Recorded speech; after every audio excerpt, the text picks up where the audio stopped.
one, go. We're here in Cleveland at the Progressive International Motorcycle Show, and I've got actually a really good friend of mine, Gary Savill from Silver Wraith Choppers. Gary, Hey, Pat. man, it's good to see you. We've had a lot of good times, man. We've been hanging out for a number of years now, and I've loved to watch your business grow and all of the different styles of bikes that you get into. You're doing a great job. Tell us where your shop's at and kind of the name of your shop again, your website. Okay, so it's Silver Wraith Choppers, silverwraithchoppers.com. We're down in Baldwin, Missouri, so just west of St. Louis. We've actually just moved to a new location. We have a new shop with a full engineering shop now, full service base, so we get into the service business, which apparently is where the dollars is and allows me to build these things, because there's no money in bike building. There's no money in bike building. You do this as a passion, but you do all the rest of that. I said do right here in the interview, but you do all the rest of that so that we can afford to do this. Now, tell us about this bike that you've brought here. It's got a kind of a sad but cool story of triumph at the end. Tell us about this bike that you've brought. So I got a phone call one week from this young guy called Logan, and he said, hey, I've got this kind of pile of parts here. I got this front end, it was all rusted up, a couple of rusty wheels, old Evo engine, a transmission, a couple of bits and pieces. He'd been working up in North Dakota in the oil fields, and he really wanted this bike. So he gave the parts to a builder up there, we don't know who it is, and he gave him a big bag of money, and the guy skipped town. So yeah, it was not good. So Fortunately, not an uncommon story. no, it's getting less and less, because I think the economy and stuff is kind of sorting through the chaff in the industry. So he approached me and said, hey, can you do something with this? I got some ideas of what we wanted, which of course, you know me, I throw those in the trash and do what I want. And I got it going. I mean, we lost money on this build, hand over fist, but it was the right thing to do to get the bike built, to make him happy, and kind of pay back a little bit for the bad experience he had firsthand. Well, and I know you personally, and I know that you're that kind of guy, and that's one of the things. I mean, you'll never make any money in this business, but man, you got a great reputation. Tell me about this tank. You bought this tank out of JMP Cycles catalog. So that tank was alcohol may have been involved during the design and fabrication of that tank. So we cut the panels in about, I don't know, 2 days. It took us about 5 weeks to weld it together. There's 45 separate panels on that tank.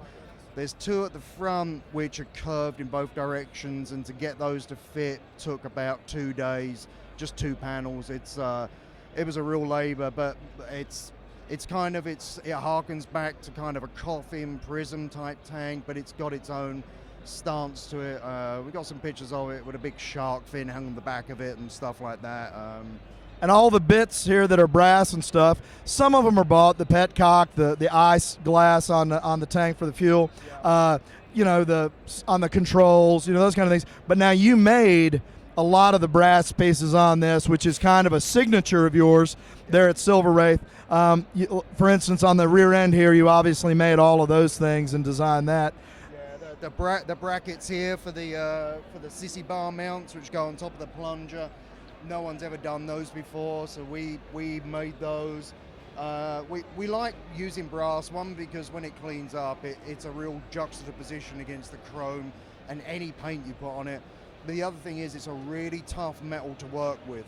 It's very unforgiving. You screw it up, it's dumb, so you have to throw it away. But we like tough, things like brass washers we made. And actually, the one thing on this bike that no one's ever done before on a plunger rear suspension is we actually managed to get a brake caliper with a rotor to work on the back, which no one's ever done before. It's usually always a drum brake because of the 2 ways it has to move. So it's yeah. It was an engineering feat. I remember being at the shop. I fortunately got to see this go together, and I remember some telephone conversations, and I'd be like, well, how are you going to get that to work? And you'd say, well, I have no bloody idea. So it's really a huge engineering feat, and a lot of people won't notice that because not a lot of people do anything with plunger frames for a variety of reasons, but that's one of them. Is it the braking issue is a problem.